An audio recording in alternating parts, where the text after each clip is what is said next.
Well, hello, everyone. Hello, this is Alexandra Levine live with the America's Pulse Network. Let me tell you, it is great to be back. I was on vacation in liberal woke Boston with half the family was liberal, half the family was Republican. But of course, if you mention Donald Trump's name with some of the liberal family members that I have, oh my God, it was a travesty. They would have left me at the airport. But let me tell you, it's so nice to come back here and to actually see women here that are wearing undergarments, because in Boston, the women ages 18 to 25 decided not to wear bras or underwear the entire time that I was visiting Boston.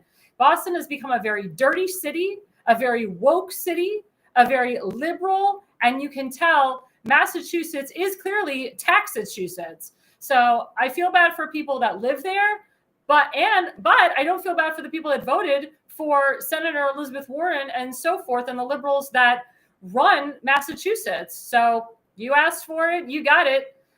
But as I said, I'm so happy to be back where the women are wearing undergarments and it's not a bunch of wokeness. And there is some conservatism where I am in certain parts of Maryland. And of course, as you know, I'm a resident of the state of Florida. And oh my God, in Florida, that's where woke goes to die. Well, guys, we have major breaking news. And speaking of Maryland, Maryland is always in the news, but it's never a good thing. For once, I would love Maryland to be in the news for something good. But of course, when you have DEI hires and you have wokeness in the state of Maryland, you get bad news, bad press. And it just keeps getting worse in the state of Maryland because of the heads of leadership, such as Governor Wes Moore, such as Attorney General Anthony Brown, such as the mayor of Baltimore City, Brandon Scott, as well as the Baltimore City Council president, Zeke Cohen, who's a hot mess. And then don't forget the Democrat Baltimore County Councilman and the Baltimore City Councilman that are all Democrats that are there too. And of course, there's rhinos on the Baltimore County Council as well. But this happened this morning, which is so tragic in West Baltimore. But, you know, you can't expect anything better from West Baltimore. Again, I turn to the leadership on this. 25 people were hospitalized after suspected drug overdose. They're saying that there was fentanyl in the drugs that caused this major overdose. Now, fentanyl is a big thing. It is a very dangerous drug. President Trump campaigned on it. Border czar Thomas Homan has done everything he can to remove the fentanyl from this country. As you know, under Joe Biden, Kamala Harris, and Barack Hussein Obama, we had massive amounts of fentanyl pouring into this country over the border by the drug cartels. And as a result, you had Americans who used fentanyl. Some didn't know that it was fentanyl, and they died from it. Our good friend Ann Funder, her son, actually died from a fentanyl overdose. There's even stories where schools have kids there that die of fentanyl overdoses. There's a great organization called Lost Voices for Fentanyl, which myself, I'm a part of. Tim Fazenbaker, he's a guest on our show. He's well known of the organization as well. And they've done a lot to stop the fentanyl crisis that's happening in the state of Maryland. I encourage everybody to join that organization, Lost Voices for Fentanyl. But also, if you know someone who has dealt with fentanyl, or if you know someone who's died of a fentanyl overdose, please tell the story. Please do everything that you can to stop this drug from constantly coming at the hands of innocent lives. But again, this is West Baltimore. People in West Baltimore do drugs openly in the daylight. I have seen it, and I've seen the police do nothing. And that's because the Baltimore City mayor has told the state police to stand down. He has called for the defunding of the police. And as a result, the police can't do their jobs. Again, when you live in a woke city or a sanctuary city, Baltimore City is a sanctuary city, they break the law all the time and they don't care. This is on the Baltimore City Mayor, Brandon Scott's watch, as well as the Baltimore City Council President, Zeke Cohen. They continue to allow their city to go to hell in a handbasket. But Zeke Cohen and Brandon Scott, they're buddies, and they lie to their constituents. They lie to the American people. They say that Baltimore City is safe, that so many people are moving into Baltimore City. Just the opposite. People are leaving Baltimore City. There's only maybe one sliver of an area in Baltimore City that's somewhat nice. The rest of it is a crap hole. And what they're trying to do with the Democrat leadership, with Johnny Oshevsky, what he's trying to do is make Baltimore County Baltimore City. That's why I thank people like Tim Fazenmaker and Bob Long and many other respected elected officials, real conservatives in that district and in that county. And Kim Stansberry, who's running for Baltimore County Executive, that's doing everything they can to keep Baltimore County safe so Baltimore County doesn't become Baltimore City. But again, why is this happening in Baltimore City? Why is this major news? This is disgusting. The city mayor is a disgrace. He should step down. He should actually go to jail for crimes against humanity. Remember, he's a DEI hire. He calls himself a DEI leader. Him and Governor Westmore do. When are these people going to jail? They need to go to jail. They continue to break the law. They continue to go against President Trump's executive orders. And of course, they want to go against the Doge orders as well. We're having issues again. House of Representatives, we got 4 Republicans that don't want to pass the recession bill, that don't want to codify Doge. It's about getting rid of the waste, fraud, and abuse. Why are there people in the Republican Party that are obstructing and grandstanding? Why don't they understand that President Trump is the leader of the Republican Party? Whether they like him or not, he is the leader. And he is the president of the United States. And he was elected to do a job, a phenomenal job, to help our nation. And one of his campaign promises was to rid the fentanyl out of this country. And that's what Thomas Homan is doing every day with DHS Secretary Kristi Noem. But the people of Baltimore City, the mayor, the city councilman, the city president, they should be embarrassed. They should step down, and they should also go to jail. It's disgusting what is happening. Again, Maryland is never in the news for good things. It's always something negative because they keep messing up. And until we get proper leadership and power, until we get people that won't go against President Trump and Thomas Homan and Kristi Noem, the drug overdoses will continue. The fentanyl will continue to pour. The illegals will continue to remain, and there'll still be sex trafficking, human trafficking, and child trafficking in the state. Let's get it together, Baltimore City. Let's get it together. Or get out. Other breaking news, speaking about POTUS, here's a good jobs report. Since President Trump took office, native-born workers, that's we the people, American citizens, is up 2 million, while foreign-born workers, aka illegals, are down 543,000. That's per Fox News. That's incredible. Jobs are coming back to our country. Hire American, buy American. And also, there's congressmen that are doing everything they can to make sure that China doesn't own our farmland anymore. I can't believe that China was able to own our farmland. Like, what the hell? I have friends that are farmers down in Texas. They don't hire illegals to work their crops. They work it themselves. They said, this is crazy. And people from China come in and try to steal your farmland? And you don't fight back for your land? That's craziness. You allow a socialist to come in and take what's yours? That's craziness. I'm glad that President Trump and his team are cracking down on this. I'm glad that the departments of agriculture from multiple different states,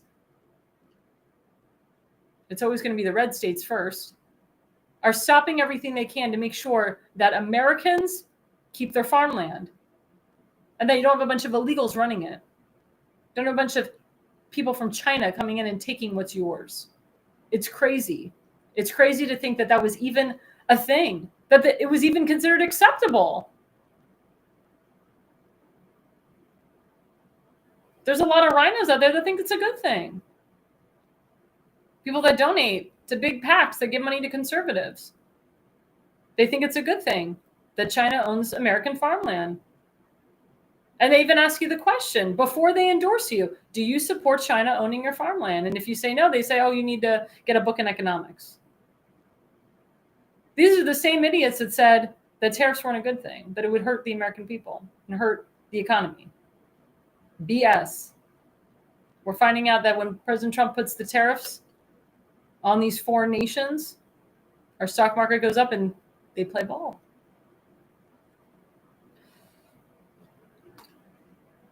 So another thing in breaking news. So Joe Biden's doctor was subpoenaed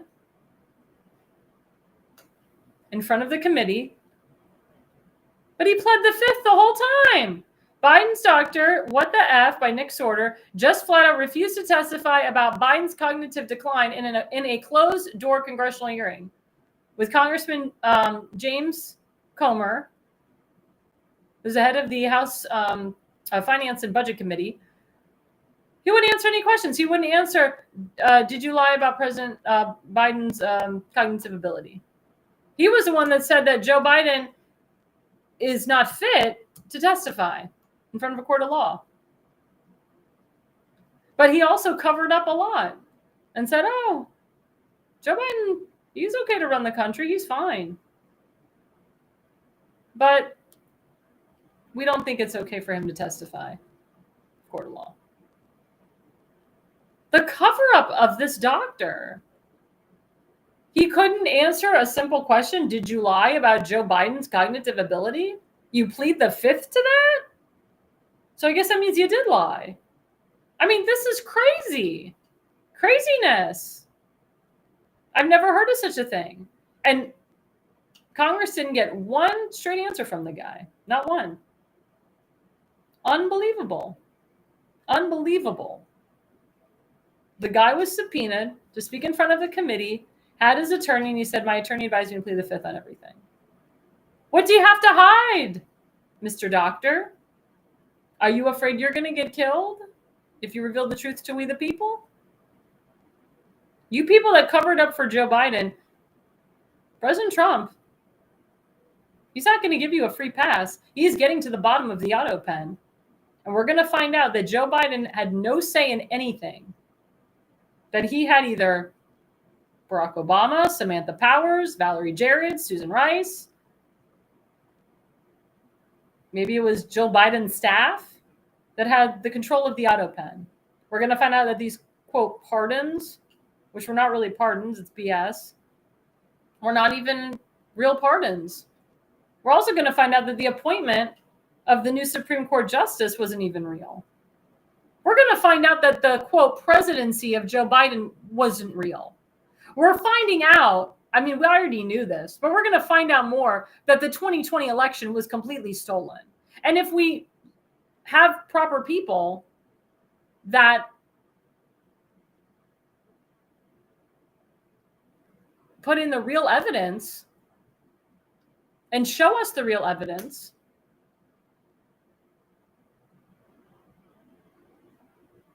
then maybe real investigations can take place.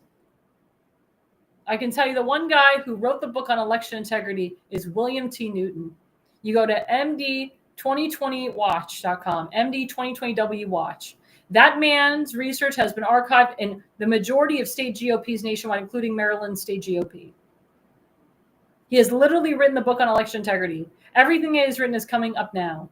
And now that they're talking about election integrity, William Newton's name should be pushed front and center. He was actually nominated by Nicole Harris, who's the chairwoman of the MD GOP, to be one of the people that runs the State Board of Elections in Baltimore County. But because of ranked choice voting, he didn't get a chance to be a part of it. And Wes Moore actually declined Nicole Harris's recommendation of him. And the state legislators didn't give William Newton the opportunity and chance to defend himself. But William Newton will have the last word in the end, because everything that is coming out now A lot of it is because of him. A lot of it started with him, and it will end with him. Now going into segment 1, I just want to say our hearts go out to the hundreds of people that were drowned based on the flood that happened in Texas on 4th of July. That is not how you want to celebrate your 4th of July. And the majority of the people that died were young kids that were at a summer camp, a young girls' Christian camp. The fact that there were some Democrats that criticized that it was an all-white girls' Christian camp is disgusting and asinine. Why aren't these representatives reaching out to the victims' families? They're still looking for people. We did see buses of children that were rescued. There was a firefighter and people in the military that did rescue a bunch of a big group of young kids.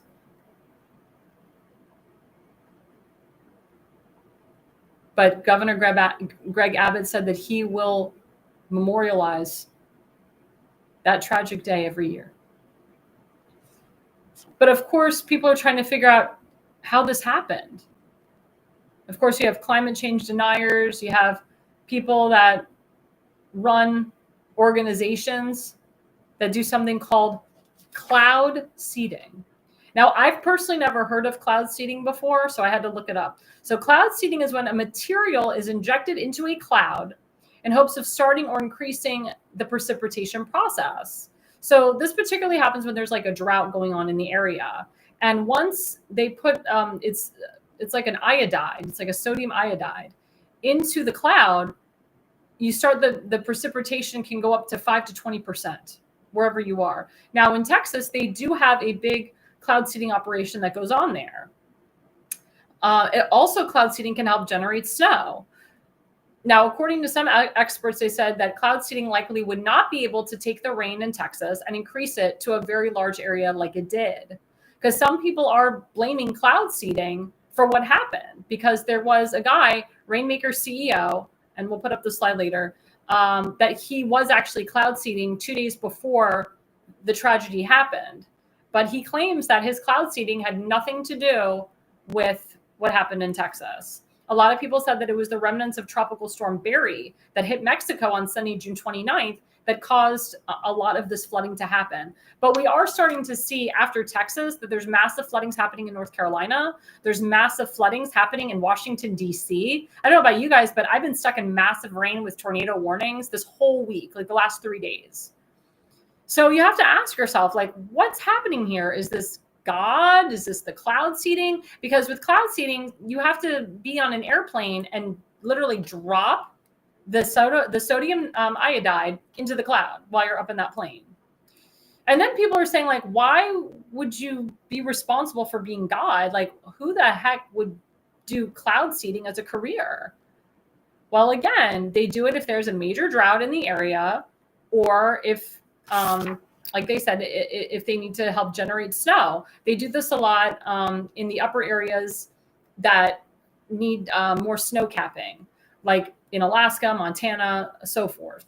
So it is a big business. It is a really big business. So my question to my audience is, do you think this was God that caused the flooding?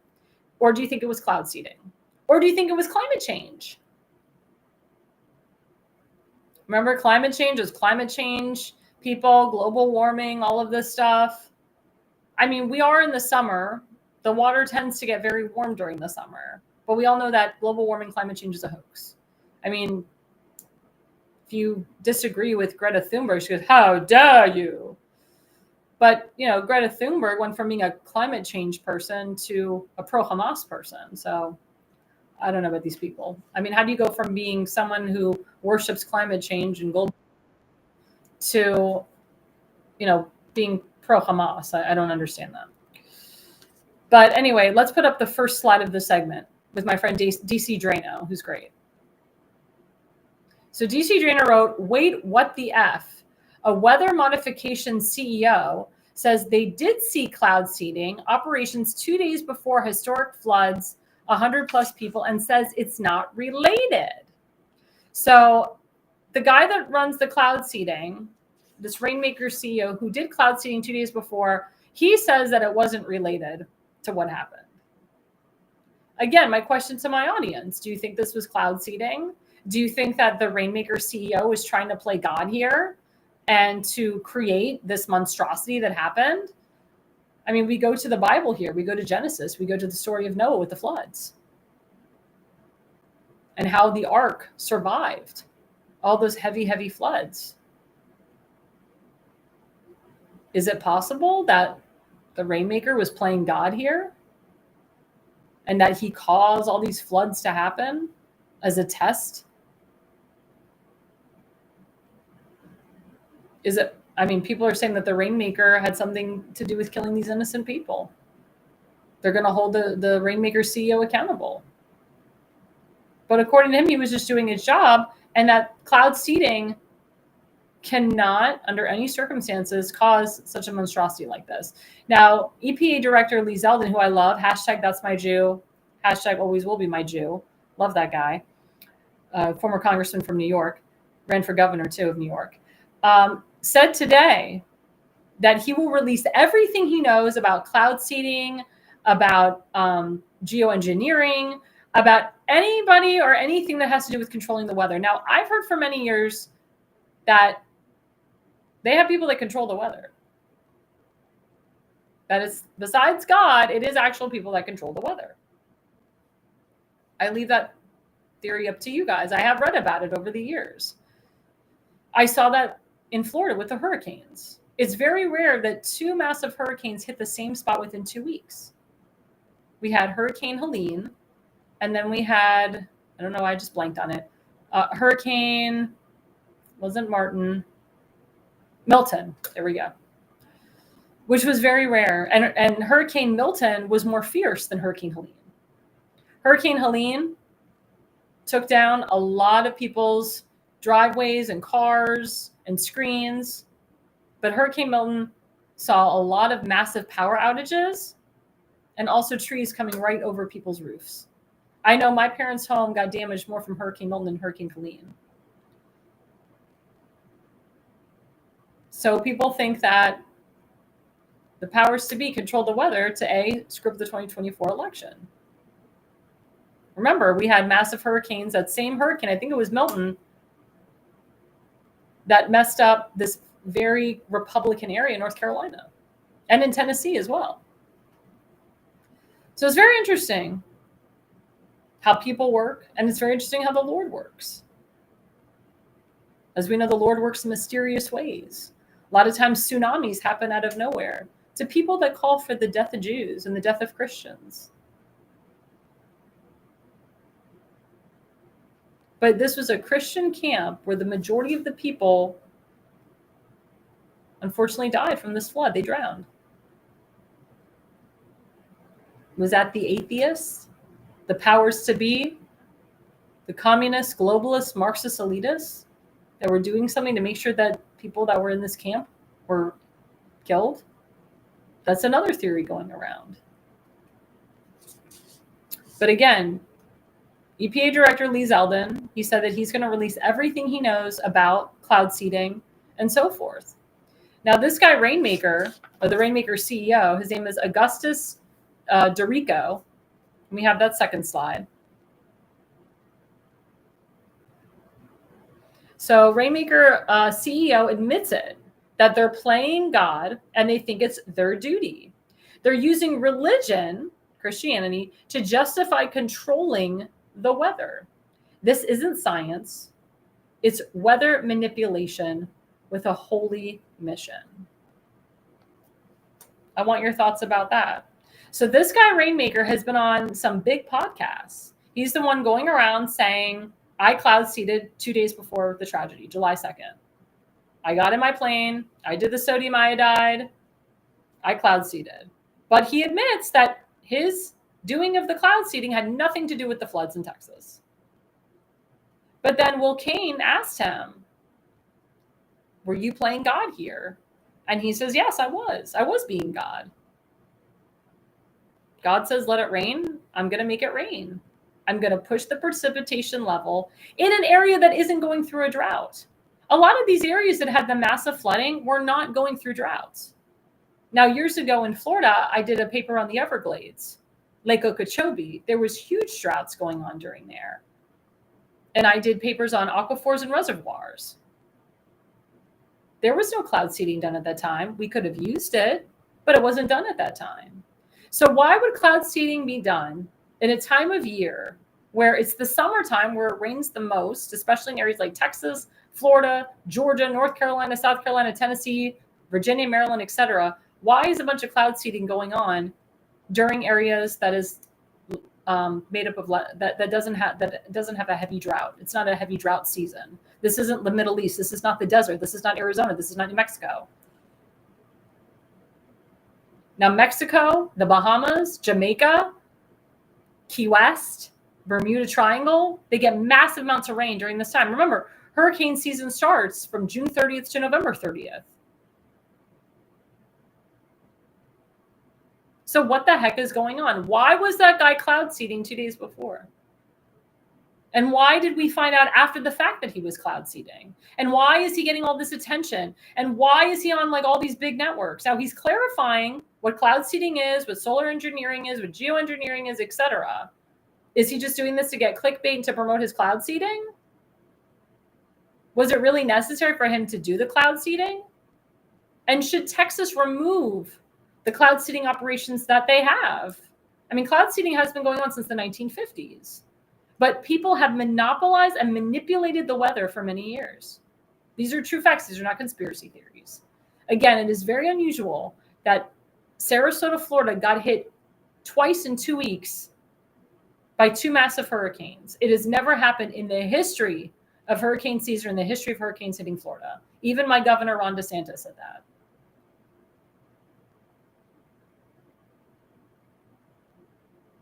And my question to the climate change people: do you still believe in climate change? Do you still believe that global warming caused this?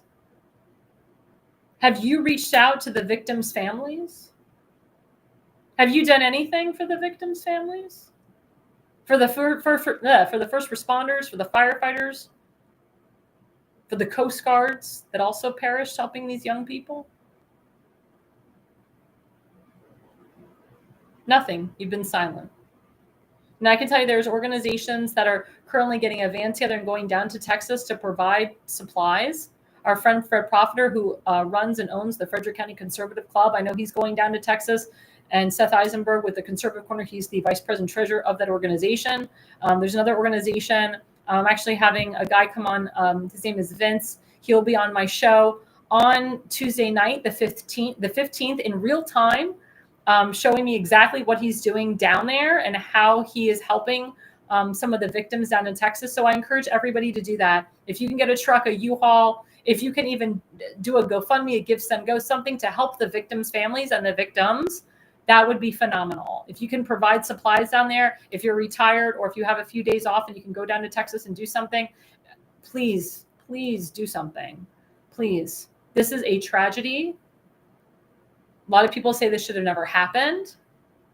But remember, the Lord speaks in mysterious ways. The Lord does things in mysterious ways. There's a reason for everything.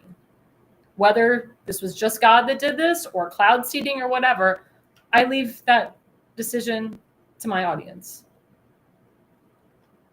Does my audience think this was just God? Does my audience think that cloud seeding had something to do with it? Was there manipulation of the weather?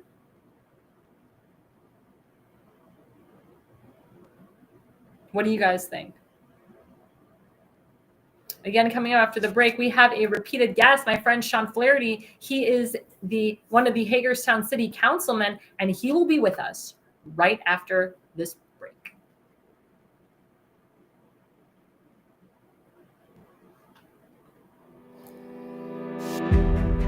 Hi, I'm Alexandra Levine. I'm a professional opera singer, actress, TV, and radio personality. Since 2015, I've been a volunteer, a field director, and a campaign manager, learning the ins and outs of the political world. That's why I became a political consultant. My job is to lead you to victory with organization, structure, and the mindset of winning for your district or state. With my guidance and direction, I can keep you focused on the things that matter to the people and advise you on key issues that need to be addressed. If you're a serious candidate that is serious about winning, then book a consultation with me today. Go to levineconsulting.co. You'll be happy you did.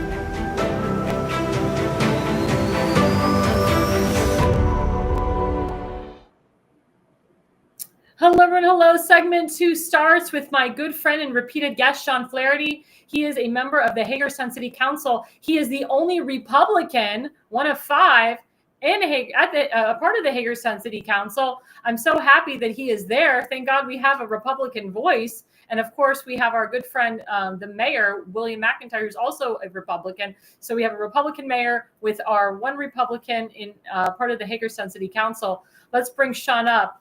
How are you today, Sean? Hey, thanks for having me back on again. So appreciate that. Oh, of course. No, we love having you. So, Sean, tell us about any updates since we last talked about what's going on the council. Yeah, so this past week, the city did something very historical. We got an anti-camping ordinance passed, which before we had the more liberal members that were not for, but thanks to the leadership of our current mayor, Mayor McIntyre, we managed to get them on board and unanimously passed. So now we will not have homeless set up tents and things like that on public property within the city limits of Hagerstown.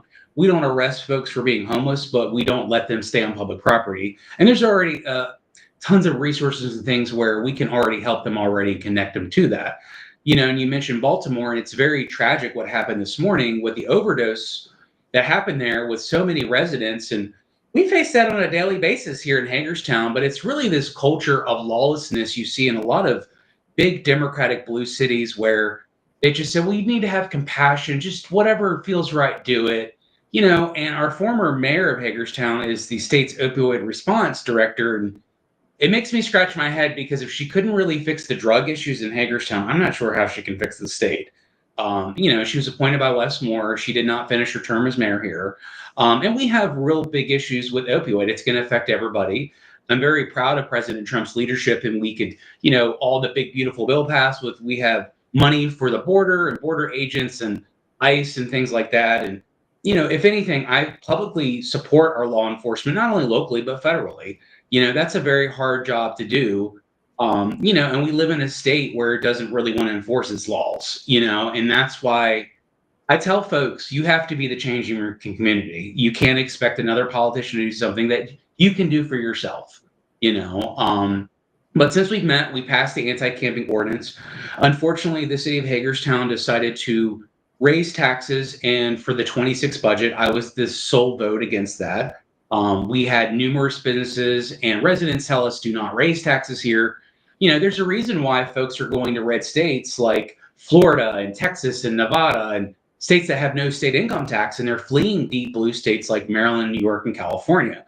You know, and you've been watching the mayor's race and how that's a disaster if that guy's elected. You know, he wants free buses, everything like that, which is funny. Some of the county council members in Montgomery County, was it Evan Glass? He wants all of that too. They want free. And, you know, of course, their whole argument is, well, we're only going to try, you know, tax the 1%, but it's going to tax everybody else. I mean, there's no free ride here, you know, and there's no such thing as you're not going to pay, you know, you're going to get something for free. And, you know, it's very daunting that the financial capital of the world, the United States, really has nominated a Democratic socialist as their nominee for the Democratic Party for this mayor's race. And, you know, and I do feel like we had an election last November where Americans overwhelmingly, so many counties shifted right. We had a red wave, you know, 312 electoral votes. He won the popular vote. And people don't want lawlessness. People want common sense. You know, people want, when you call the police, to show up. People want, you know, your laws enforced. You know, they don't want to see tent cities. And, you know, and Baltimore is a prime example of what Hagerstown should not be. You know, but unfortunately, the health department here, along with a lot of these outside liberal services, you know, they provide all these things here. And then, you know, I remember a few years ago, we had a homeless woman speak at our council meeting, and she said she chose Hagerstown because of the good services here from California. So she chose to be homeless in Hagerstown because of the good services we have.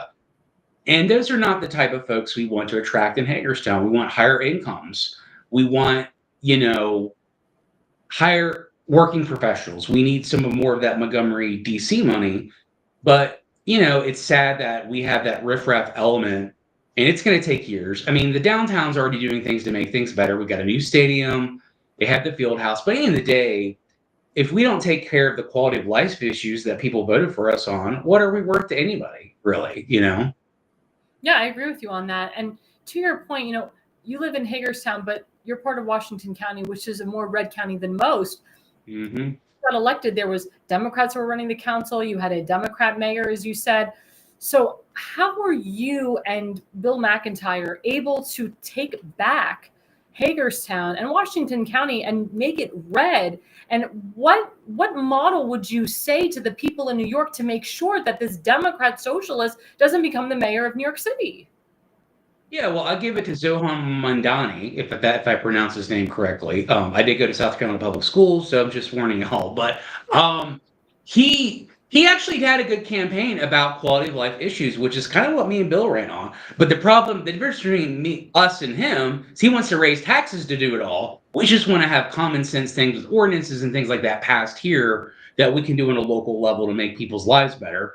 By no means does Washington County have the money that Montgomery and some of the bigger jurisdiction does. And even New York, I mean, New York is losing population. You mentioned that earlier in your news segment, how, people are leaving for that. And that's continuously happening everywhere. Our county has gained a lot of ground, but I think the formula for Republicans to win in cities, which we don't do very well at, as you know, the Electoral College, as you can see, a lot of the deep blue states have mega cities in them where the red states don't. I think we focus on the basics of quality of life issues, public safety, crime, economic development, jobs, and because at the end of the day, Trump had nothing to do with Hagerstown, period. I mean, Washington County is an extremely red county. He won 60% of the vote here. At the end of the day, we have to tell voters and reach out to them, how are we going to make their lives better? You might not be able to talk to your senator or your congressman or go to D.C. all the time, but you can reach out to your councilman and your mayor who's, a stone's throw away. So I do believe that just getting back to the basics of simple governance, of doing what the people want and expect the government to do. They want to have, a safe city. That shouldn't be a Republican or Democratic issue. People should not see needles everywhere. Mm-hmm. People should not see homeless people sleeping on benches or urine everywhere. I mean, it's really just getting back to the basics. And I think that's a winning formula for any Republican in any city, is just quality of life issues. Because the Democrats have gone so far left on social justice and the craziness and if anything, it should be a wake-up call this past election where they pivoted too far left. But I don't really think they're going to learn anything, and they're just going to continue to nominate people that are not going to win as of now. They don't really have direction. I know that our representative, April Delaney, recently had a town hall with our state's attorney general and the state's comptroller, Brooke Learman. But in the end of the day, those people don't really even care about Hagerstown. They care more about going after President Trump. They care more about creating political headlines than actually working for the folks that elected them. And April doesn't even live in the district. She lives in District 8. She lives in Montgomery County. Well, exactly. She's very out of touch. If anything, she only has that seat not because of her qualifications, not because she's a woman. It's all because she wrote herself that check. And her husband are very wealthy. He ran for president, which is funny. He didn't win the nomination because he was considered too right-wing for the Democratic Party. Right. But she has no problem doing town halls with Jamie Raskins and Senator Van Hollen, and let's look how they turned out. I mean, Senator Van Hollen cares more about illegal aliens than his own constituents in Maryland. Yeah, that's true. And I think everybody's fed up with that. And, what I did when me and Bill, campaigned, we really made it quality of life issues because we're outnumbered in Hagerstown. We've got a lot of Democrats here, but I think just finding areas where we can agree with and go with, but I think at the end of the day, I say let the left go so far left and crazy that they're going to veer off the island. They're going to alienate the electorate and moderate voters. And that's kind of what we're seeing right now. So you don't live in a sanctuary city, you don't live in a sanctuary county, but President Trump has called out the sanctuary city, Baltimore City, the sanctuary counties of Maryland. So how can you, and Bill, with your expertise, obviously, we pray to God that your city, and I know under your leadership and Bill's, will never become a sanctuary city, and your county will never become a sanctuary county. How can we remove Baltimore City from being a sanctuary city? How can we remove Baltimore County from being a sanctuary county? Well, it all comes back to folks getting involved in the election. You got to know who your councilman's name is. You got to know their district where they represent. You got to know a way to contact them. You got to know their positions. And I hate to say it, Americans are frustrated and fed up, which I agree. But knowledge is half the power. You got to know where you got to take the fight to and what you got to do to make change. And you got to bring up the issues and what their voting record is. And that's when we need folks that attend city council hearings, contact their councilman, their mayor, and really get involved in their community, because it's going to take them to do that. In the end of the day, if we're waiting around for Annapolis to make a decision for Hagerstown, we'd be in a disaster. We had a record, surplus under the last administration, and the current governor has squandered that, and he's more interested in doing photo ops. So I was recently at MML here. I went on behalf of the city of Hagerstown, and they have a lot of great workshops for your town and things to attend. But I heard the governor's speech. It was very disappointing. It was a very partisan speech. He blamed Trump on everything, but yet he's in charge of the government's finances in Maryland, not Trump. And Democrats didn't want to cut anything in Annapolis, so they just wanted to raise it on everybody. But I tell folks, you get who you vote for. You got to look at their records, and you got to be very, you got to know what you're fighting up against. And how can I say this? Half the folks out there don't even know that, and they have to get involved and do that in their own community. So you mentioned, the fentanyl crisis that is going on all over Maryland, but of course the 25 people that were hospitalized, there are some in critical condition in West Baltimore. Of course, it's West Baltimore. We don't expect anything less, but you also mentioned Hagerstown that, you've seen some drugs happening, in your area too. How have you and Bill reduced the fentanyl usage in your city and in your county? Well, I won't go into details. I know we talked to the county about extending partnerships. We recently had some email traffic this past week with local leaders with starting that talk again.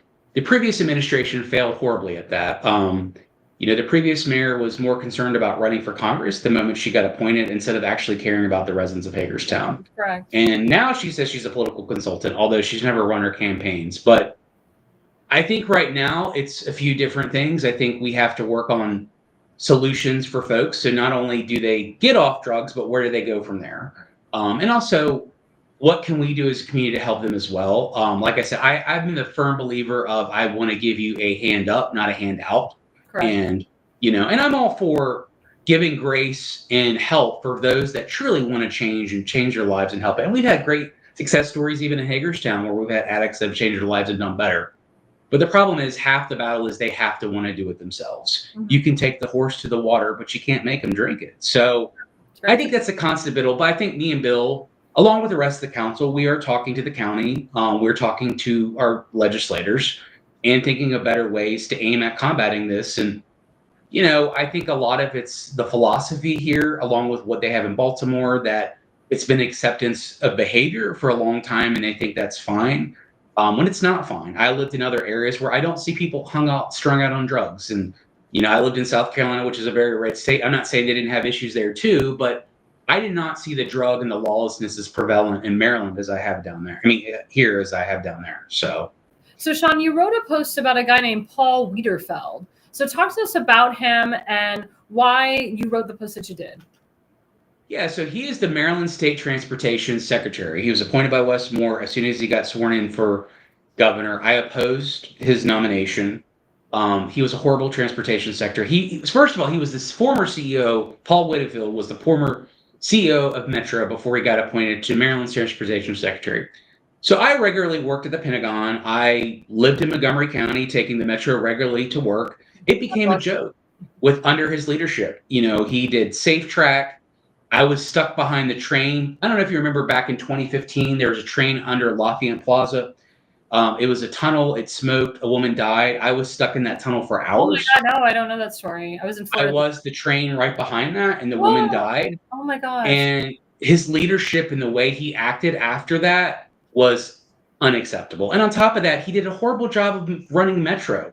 Now, their new general manager, Randy Clark, he's done a much better job, I've seen, for Metro, trying to do it better. But, if Wes Moore has this bad intelligence to appoint somebody like him as transportation secretary, God knows what else he appointed for the rest of the state. And so, we have a bad problem, and, we're in Western Maryland where a lot of our infrastructure projects get on the back burner compared to the more liberal urban counties of Montgomery, Prince George's, and Baltimore.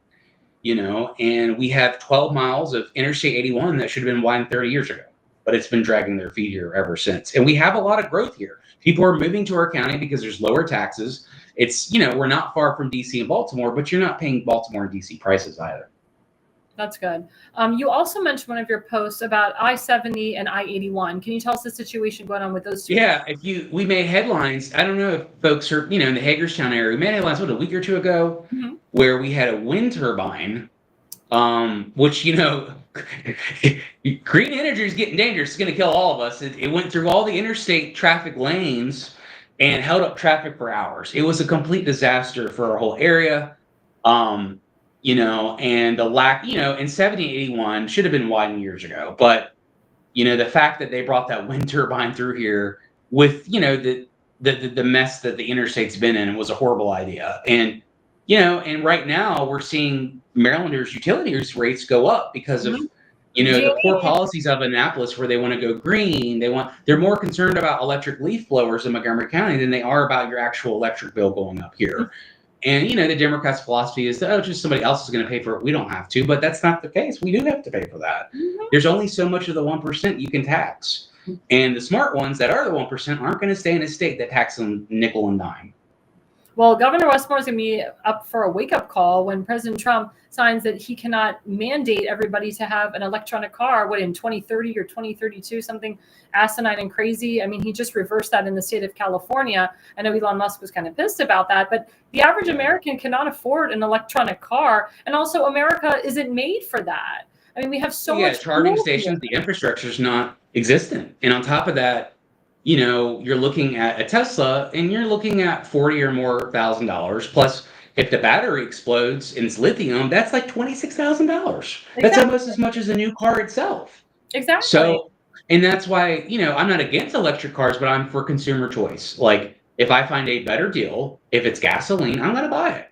And I do want to help the environment, but I don't believe the whole lie of driving a Prius or Tesla is going to lower the temperature by 1 degree. I agree with you on that. Also, as you know, President Trump with Border Czar Thomas Homan, who I know you know, with Kristi Noem, the DHS secretary, they did come in and remove a lot of illegals from Hagerstown. What is your opinion on that? Are you and Bill working with the Trump administration, with Thomas Homan and Kristi Noem, to encourage people or urge people to contact ICE if they see a lot of illegal immigrants or a lot of illegal alien criminals in your area? What say you about that?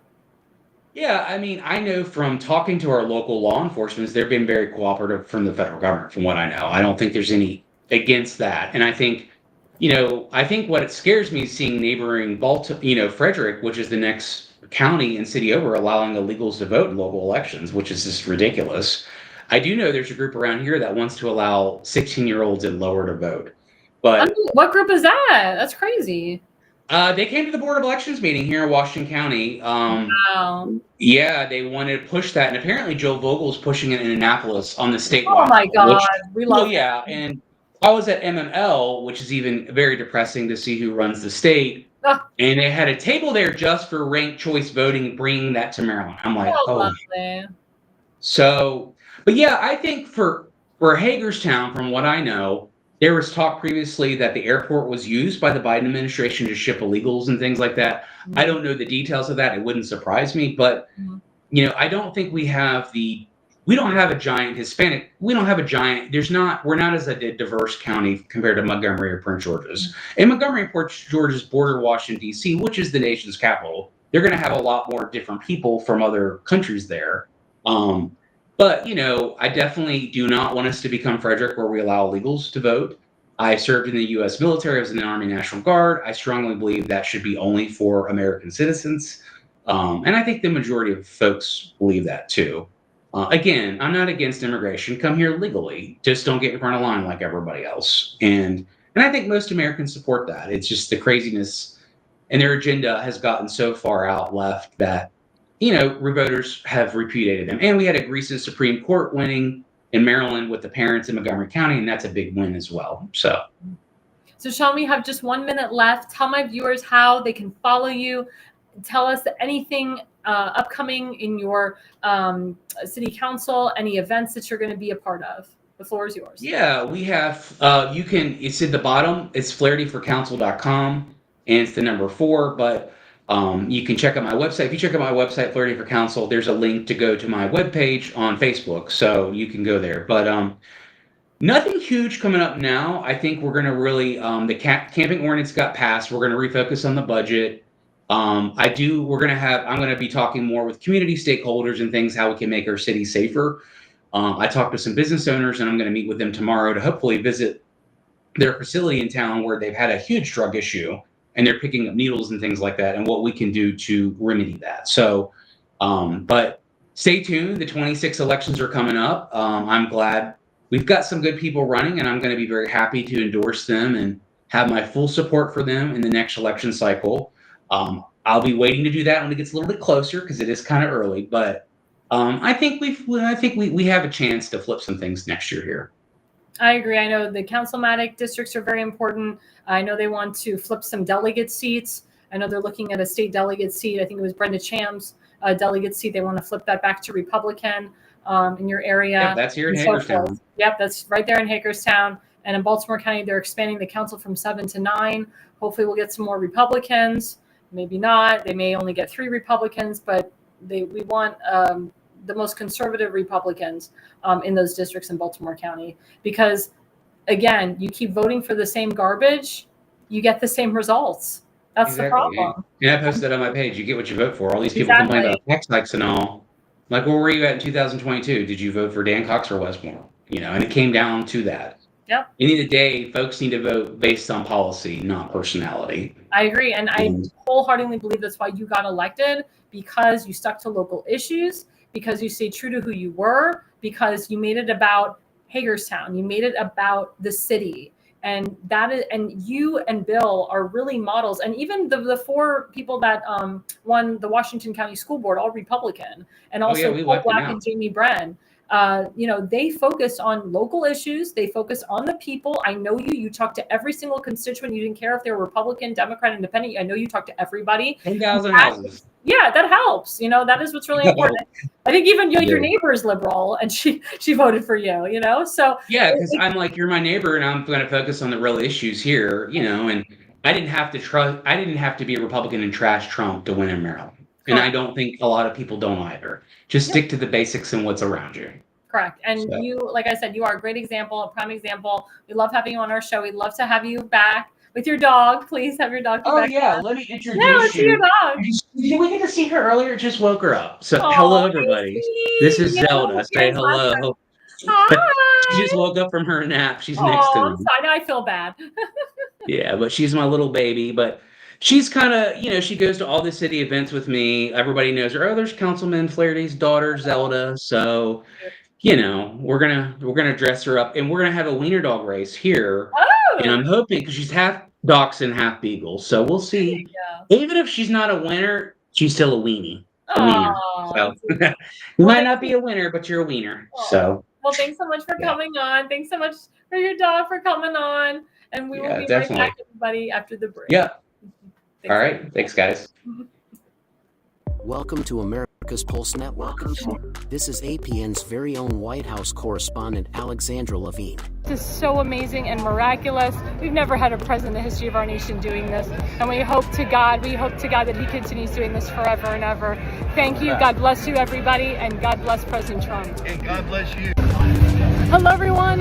This is Alexandra Levine with the America's Pulse Network. I am the White House correspondent right here in the heart of D.C. as President Trump is celebrating 250 years of America and the military. Subscribe and follow America's Pulse Network on the above social medias.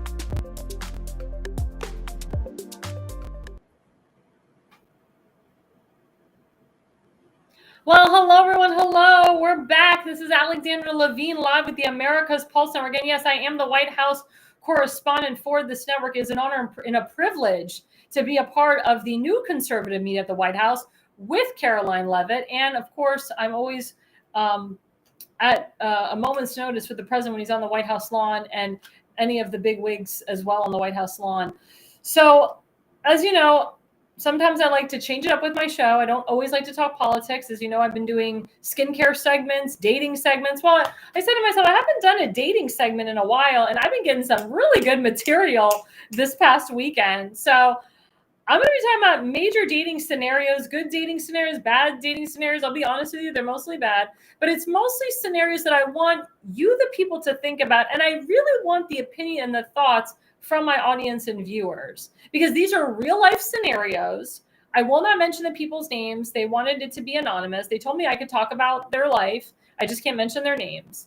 But it's really sick and sad, some of the things that I hear. And then, of course, there's some beautiful things, too, that I hear. That's awesome. So one of the biggest scenarios is I have a lot of friends, actually, that work in the government. They all support Trump. I only hang out with people, majority of them, that hang out with President Trump. But there's a couple, he's 41, she's 38. And she's been dating this guy for like 3 years now. Now, she told him before they went out, she actually met him at the gym, got his number, and he called her. And she said to him, she said verbatim, she says, I'm not going to go out with you unless you're serious about getting married and having kids. And he was like, yeah, I want to get married and have kids too. Yeah, I'm right with you right there. So she was all in, started dating him month after month after month after month. A year went by, nothing happened. Didn't mention that he loved her. They didn't talk about marriage or kids. And then New Year's happened. And her sister was like, what the heck is up with this guy? You've been with him for like a year and a half. Are you guys going to get married or not? Like, what the heck is going on? So she actually called him out on it. My friend, she called him out and she said, we've been together for a year and a half. It's New Year's. It's supposed to be the time where you like start a life together. It's a new year. What's going on with us? What's the next step? Do you want to get married? Do you want to have kids? He says, yes. She goes, do you even love me? And she actually had to say, I love you first. He didn't say it first. She had to say it. Now, my question to my audience is it better for the man to say it first or for the woman to say it first? Or it doesn't matter as long as somebody says it. But the moment she said it, I love you, he goes, I love you too. And she goes, now don't just say it because I said it. She's like, no. He's like, no, I love you too. I do.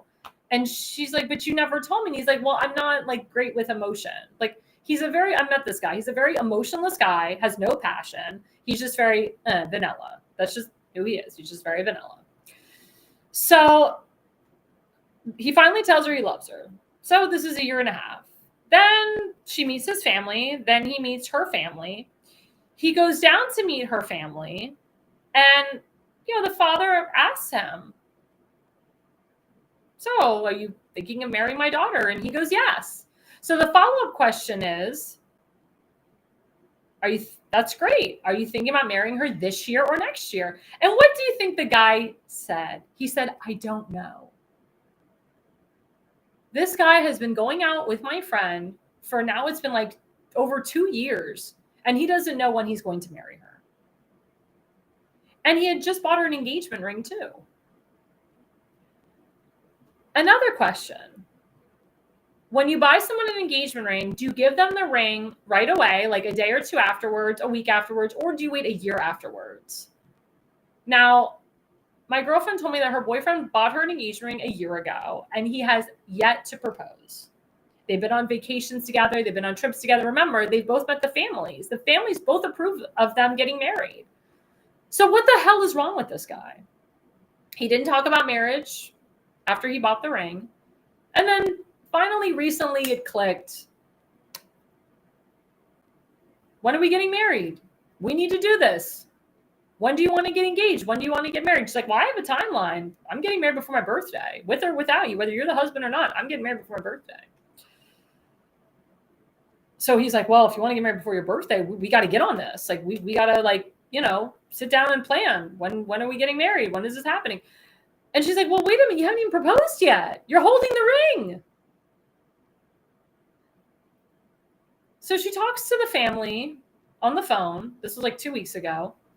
And his aunt asked my girlfriend, so when are you guys getting married? When are you guys getting engaged?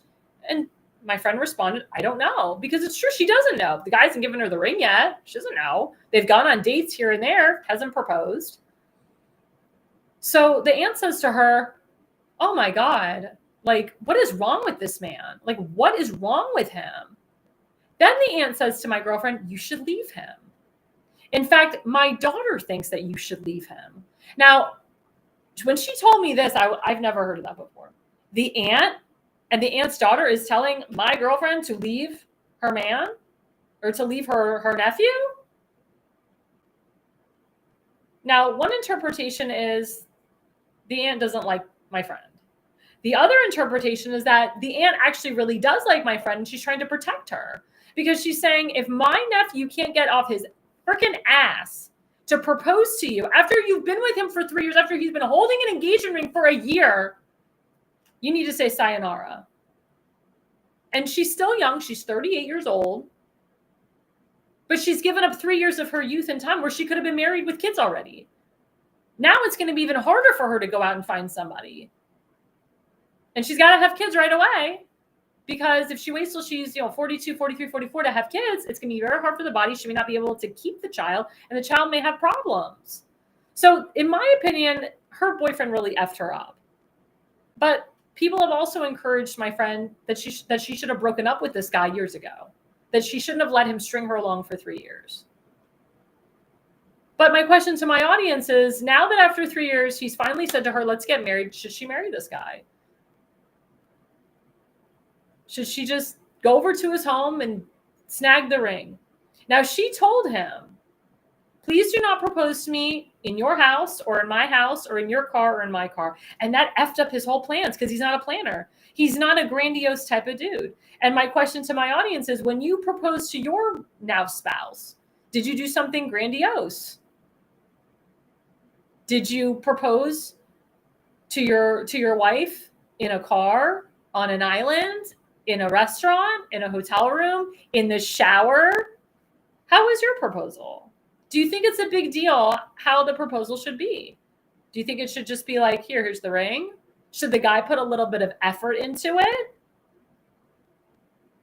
What should happen? But here's one scenario that happens when people are in relationships for a long time. Let's show the first slide, the first image. So you see that going on. The guy is with his girlfriend, but then he turns around and he sees something different, something new. Now, there's a saying, you can look but don't touch. But there's a lot of different interpretations that have been going on with that meme, that image. But if you're with a guy and you're steady with him for years, shouldn't his eyes only be on you and nobody else? Or is that the moment where you break up with your relationship and you question? The next image. Let's show the next one. So that's a typical candlelight dinner. Very romantic, very beautiful. Again, my question to my audience, should the guy propose to the girl in a beautiful candlelight setting? I think that's beautiful. My sister was proposed to at Ruth's Chris Steakhouse. My brother-in-law asked my father for his hand in marriage. Or for my sister's hand in marriage. Can that tradition still exist today? To the question to my audience, should a man ask the father for his daughter's hand in marriage? Or should, you're older now, you're in your mid-30s, 40s, shouldn't happen anymore. That tradition should be dead. Or let's go to the next image.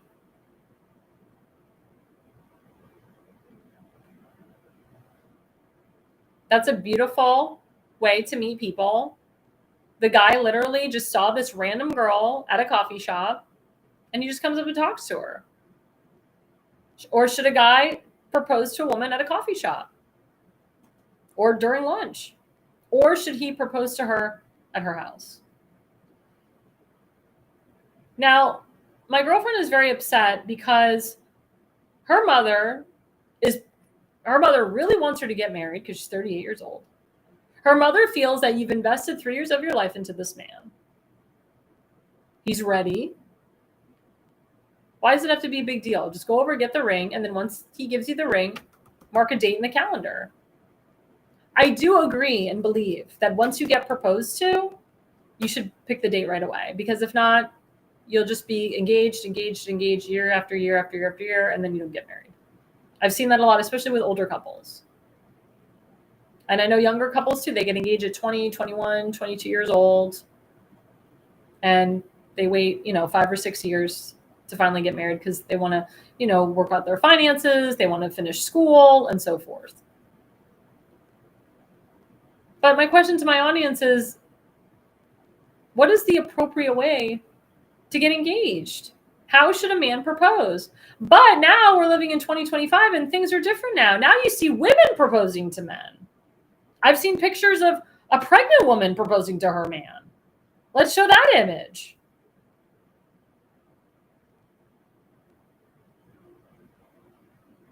That's the new norm, everybody. You see a woman getting down on her knee asking a man to marry her because he can't get the gumption to propose. Or maybe he was waiting for the opportune moment and she jumped the gun. But I see a lot of that lately. Is that cool? Do you guys approve of that? Now, me personally, I'm very traditional. I would never ask a man to propose to me. I feel that if a man doesn't have the cojones to propose to me, peace.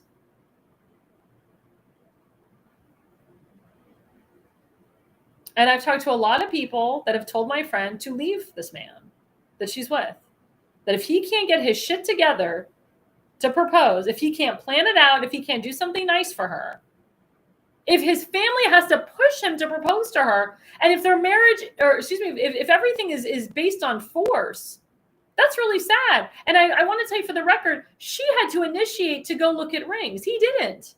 She had to initiate twice to look at rings. He even bitched and said he didn't want to get her a real diamond. He would have been happy spending $750 on an engagement ring for her. Let me tell you something.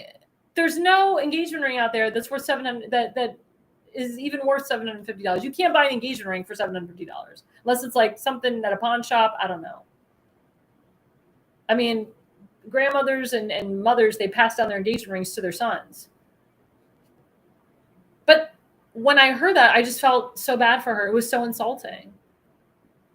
If a guy ever said that to me, I don't know how I would handle it. I think my mother would be like, what the hell?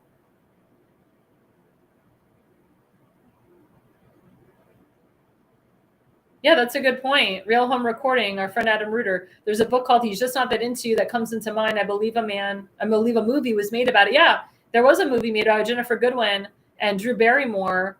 And I think Ben Affleck was in that movie too with Jennifer Aniston. That was a huge movie. Yeah.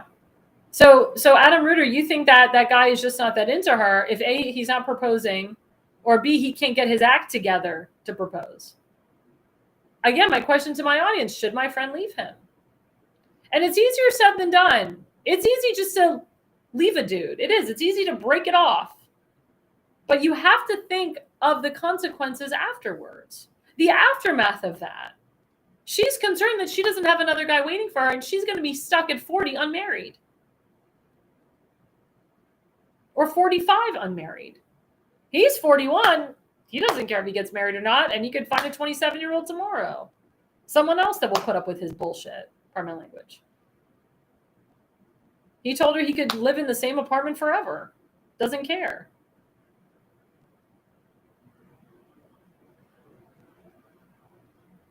It's really sad. But I hear about this all the time. Now, I talked to a girl yesterday. She said she's been dating her boyfriend for 6 years. She's 31 years old, and he's planning this huge engagement for her in September. He's calling all of her family from California and flying them in for this grandiose thing that he's planning. Mind you, they've been dating for 6 years. Is that too long to date someone before engagement? But I guess when you're young, again, you're working on finances, you're working on your degrees and so forth. But I see that a lot. There's a lot of young people out there in their 20s and 30s that date people for 6, 7, 8, 9, 10 years. But my point is that this girl yesterday that told me she's been with her boyfriend for 6 years. He's putting in the effort, but my girlfriend's man, who she's been with for 3 years, isn't putting in the effort to make a beautiful proposal for her, or even contacting her father to ask for her hand in marriage. I talked to a masseuse the other day. She said her now husband proposed to her while they were having coitus in the shower. Now, I don't know if it was before coitus or after coitus. I don't know if I would have been okay getting an engagement ring from my man that I was with in the shower. I don't really feel like that's a romantic moment, but I don't know. That's a question to you guys, to my audience. Do you think it's cool to be proposed to in the shower? Now, I don't know how long the masseuse had been with her man before he proposed, but I know people that have dated people for 6 or 7 years, and they save up money because they want their girl to have this beautiful diamond forever on their hand. And they go to a beautiful resort, or they go hiking together, and they do this romantic proposal. If you love your person so much, you do anything for them. You run for them. You go through fire for them. You die for them. And you live for them too. But I believe if this man really loved my friend, he would do everything he can to make her happy, and he would do everything he can to propose to her properly. Oh. Adam Murder said, find the backup plan and cut your losses. That's my advice to your friend. You're not the first person who said that. My girlfriend said that she's had women pray over her. Pray to God that her spouse will be there. A lot of people think that this guy is not right for her. But it's a problem because her parents really like him. Her parents said that he would fit well in with their family. Her mother is saying, go to his apartment, get that ring from him. Have him propose in the apartment. Who gives a crap? I feel bad for my friend. I feel bad for any woman that's going through this.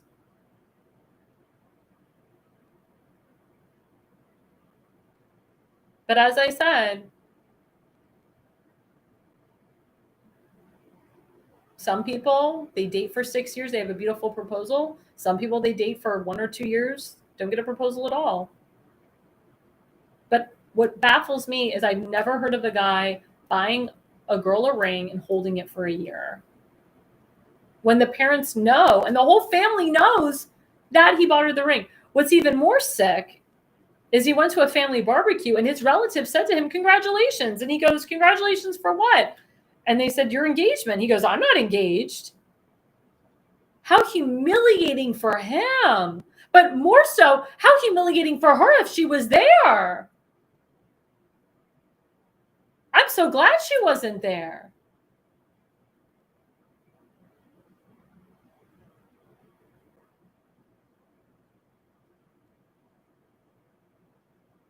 But my question to my audience, have any of these scenarios ever happened to you? If you're a woman on my show, have you ever proposed to your man? And has your man either proposed to you in a car, proposed to you on a hillside, proposed to you at dinner? Now, my sister gave her husband an ultimatum. She said, I'm not dating you a long time. This is going to be very short date, very short proposal, and we're getting married right away. That's exactly what happened. The minute my sister got engaged, she put the date right on the calendar. They got married 3 months after they got engaged. And they didn't date that long. They dated like less than 5 months because my sister and my brother-in-law knew that they were in this for the long haul, because my sister told them up front, I am not interested in dating you for years. If you are, it's sayonara. My mother is going to a matchmaker and I'm going to be married by my birthday, January 20th. Because at first he didn't want to get married right away. And then my sister threw the ultimatum and he was like, I don't want to lose this girl. I love her. And he says to her, you know what? I could see us getting married by January. Or before your birthday, definitely. Sometimes a guy does need an ultimatum. What do you guys think about that? Question to my audience. Does a guy need an ultimatum? Does a guy need a good kick in the pants? And also, I reverted to the girl too. If you're with a guy that really wants to marry you, but you don't want to, don't string him along either. Just be honest and say, you know what? I don't see us together. Don't stay with a guy because you're desperate. Don't stay with a guy because you just want to settle. If you are not really into a guy and he's really into you, you be respectful and you tell him, honestly, I'm just not that into you. I think if you do that up front and in the beginning, it saves a lot of problems and a lot of hurt feelings. But my father always said, you have to marry your best friend. Your husband becomes your best friend. Your husband is your best friend. My father always said, if you can put your toothbrush next to that person's toothbrush and your toothpaste next to that person's toothpaste, you've got it made. Now, my parents have been married for almost 50 years. They met at a dance right here in Montgomery County. And they've been inseparable to the point where they go to the bathroom together. They have conversations together while they're peeing. But that's true love.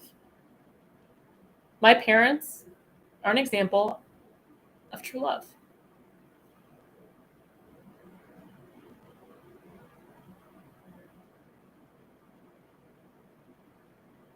I hope that my sister and her husband are together for almost 50 years. And I hope that I find someone that I will spend the rest of my life with. Whew. I'm getting emotional about my parents.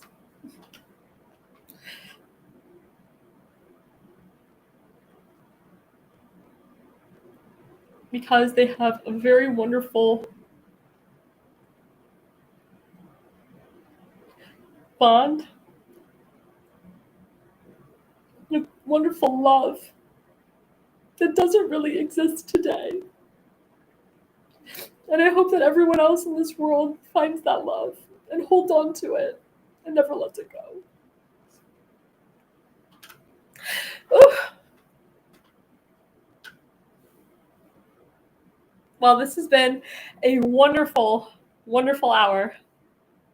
I hope that some of the dating tips and scenarios, I hope that opened up a lot of people's minds. You can either take my advice or, like I said, a lot of these questions I posed to my audience. I hope that the audience thinks of these things because these are real life scenarios. And just the last clip before we end this segment was about, I thank you for Adam Rubin for bringing up the social media has complicated dating. It's true. COVID screwed up the dating for everybody. And Seth and I talked about this. Let's put up the last slide, Damon Shrod, where it actually talks about the apps. So a lot of people are on these dating apps. I've been on dating apps before. Many people have, especially during COVID. The dating apps made, oh my God, such money. I know people that have met on dating apps and they're still together today. I've met people that met on dating apps and they're not together today. So again, my question to my audience, does dating apps work? Is it better to meet in person? Is it better to get a matchmaker? Is it better to do speed dating? Is it better to go to social events and gatherings? I meet a lot of people just going to gatherings, going to Republican Jewish Coalition events, going to political events, going to people in my field events. As you know, I'm in the insurance business, so I meet a lot of different insurance agents and financial advisors and so forth. I go to seminars, with certain types of people. If you want to find that specific person, you got to be in that crowd. And if you want a specific person with a specific income, you got to go to events with people of that specific financial status that you're looking for. But then there are some people that are not good with people. They're shy. So they revert to dating apps. And that's okay too. Again, I know a lot of people that have met their spouse on dating apps and they're still married together today. And they have kids. So again, it's up to you. It's up to you. But at the end of the day, it's your life and you have to be happy. Well, don't forget, everybody, we have another show, The Jersey Shore, Mondays from 8 to 9 p.m., also Fridays from 8 to 9 p.m. And also Damon Galdo, he does reruns of his radio show. So you get to see the rerun of the radio show on Fridays. And then he talks about it in his live shows. And we love the Jersey Shore. It's a great show. And also don't forget our newest show, The Pulse, every Wednesday night from 8 to 9 p.m. It is a great show. It gets 20 to 40,000 views. We have a panel of 5. We have special guests rotating. We have Elena Barbara, the base mother. We have my good friend, Tim Fazenbaker. He is running for Baltimore County Council District 9. It is the most conservative / MAGA district in the county. It is Tim's to win. It is his base. It is in Sparrows Point. It is in Dundalk. It is in Edgemere. But of course, you always have, the establishment that tries to put their rhino guru in there to try to hurt a very conservative man, but also try to hurt the conservative district. I say, do not rhino Dundalk. Do not rhino Edgemere. This guy is just nothing compared to Tim. Tim is here. This guy is like down there. And Tim is the one that will win this district. Please go to his website, timfazenbaker.com. That's Tim, FAZNBAKER.com, and make a donation today. Average donation is between $300 to $500. It is amazing what Tim Fazenbaker has done with his community, how he cares about his constituents, and what he will do as your next councilman. So please, everybody, timfazenbaker.com. And also, don't forget our good friend, Popeye the Sailor Man, my good friend from the conservative corner, Seth Eisenberg, every Sunday night from 7 to 8:30 p.m. Viewer discretion is advised. But we love him. He's awesome. He's a great person. And he also has a GoFundMe. Unfortunately, as you know, he had a bad infection in his foot. He was in the hospital for over a month. He has had 5 surgeries on that foot. He almost lost his foot. Thank God to the VA that saved his foot. He is a veteran. He served our Navy. We have to get back to our veterans. It's very important. Please, guys, go to GoFundMe.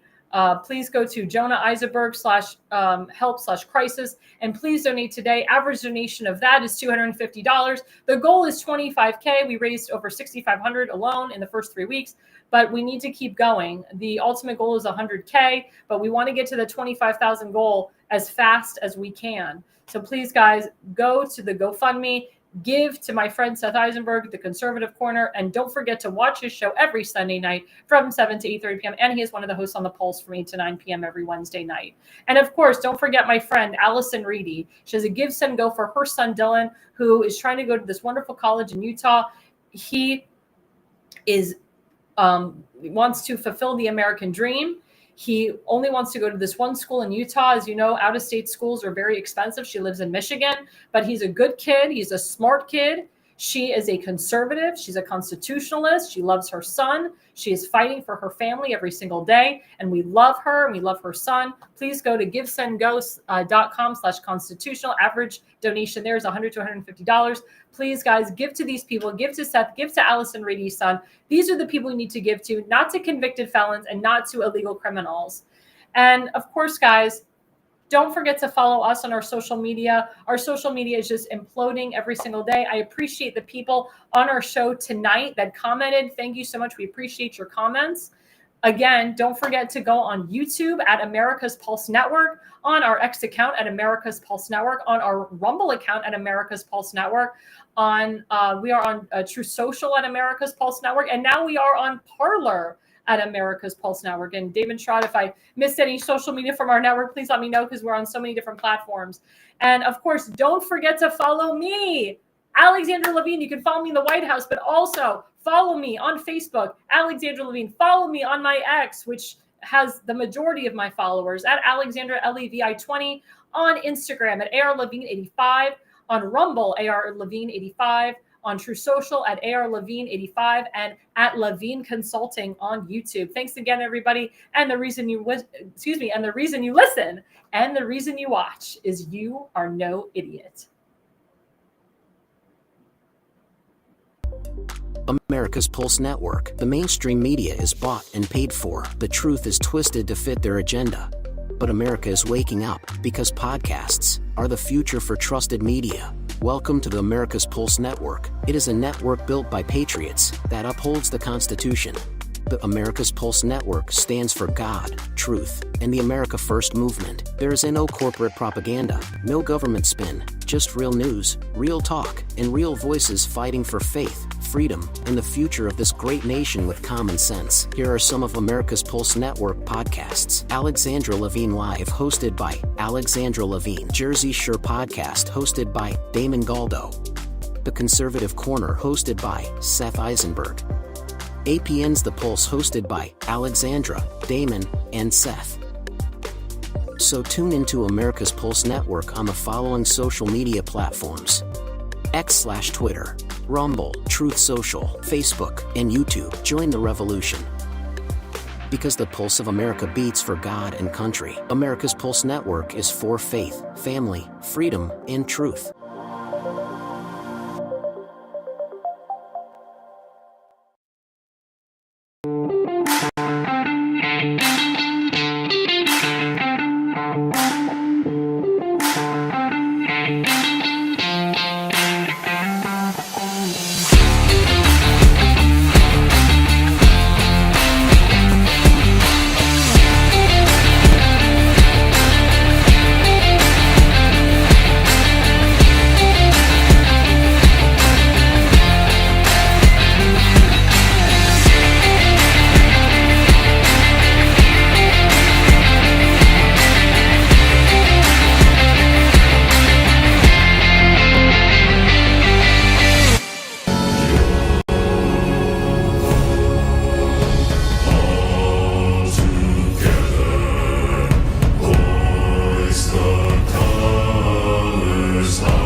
Righteous pride in this one big voice, it's our time.